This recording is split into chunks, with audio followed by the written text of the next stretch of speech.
আসসালামু আলাইকুম, আলহামদুলিল্লাহ ওয়াহদা, ওয়াসসালাতু ওয়াসসালামু আলা মান লা নাবিয়্যা বাদা। সম্মানিত দর্শক মণ্ডলী, আপনাদের পক্ষ থেকে একটি গুরুত্বপূর্ণ জিজ্ঞাসা।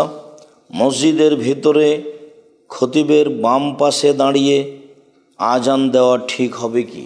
আজান দেওয়ার বিষয়টি স্পষ্ট সহিহ হাদিস দ্বারা যা প্রমাণিত হয়। আবু দাউদ 519 নম্বর হাদিসে এসেছে যে মসজিদের পাশে একটি বাড়ি ছিল, সে বাড়ির ছাদের উপরে উঠে বেলাল রাদিয়াল্লাহু তাআলা আনহু আজান দিতেন। আজান শব্দের আবিধানিক অর্থ হলো এলান করা, ঘোষণা দেওয়া। শরীয়তের পরিভাষায় রাসূল সাল্লাল্লাহু আলাইহি সাল্লামের নির্ধারিত শব্দে নির্ধারিত সময়ে মানুষকে সলাতের জন্য ডাকার নাম আজান।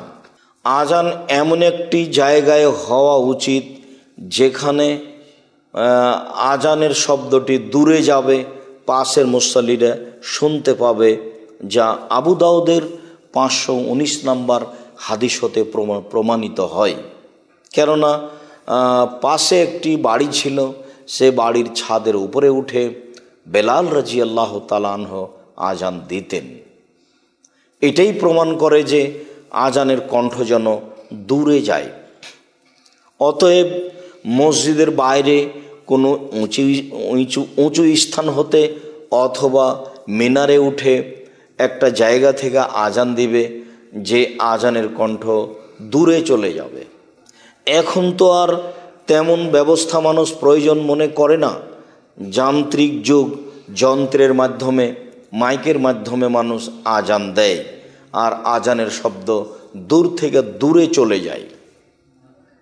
অতএব মসজিদের সামনে ডানে বামে এরকম কথা নয়, ইমামের সামনে ডানে বামে এরকম কথা নয়। এটাই সুন্নাত যে মসজিদের বাহির থেকে উঁচু স্থান হতে দূরে কণ্ঠ পৌঁছানোর জন্য আজান দিবে।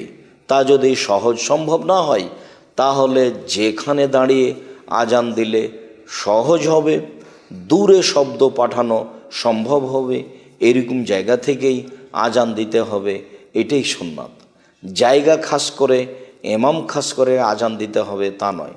তবে জুমার দিনে এদেশের সেদেশের প্রায় মসজিদে যেসব আজান দেখা যায় যে 12টার সময়তে একটা ডাক আজান দেওয়া হলো, আর ইমাম সাহেব যখন মেম্বারে দাঁড়ালেন, বসলেন, তখন তার মুখের উপরে দাঁড়িয়ে সাধারণ নিচু কণ্ঠে আজান দেওয়া হলো।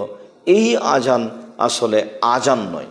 এতে রাসূল সাল্লাল্লাহু আলাইহি সাল্লামের সুন্নাতকে অবমাননা করা হয় এবং আজানের যে মুখ্য উদ্দেশ্য সেইটাকে একেবারে নিচে ফেলে দেওয়া হয়, বরং আজানের যে লক্ষ্য উদ্দেশ্য সেটাকে মাটিতে মিশিয়ে দেওয়া হয়।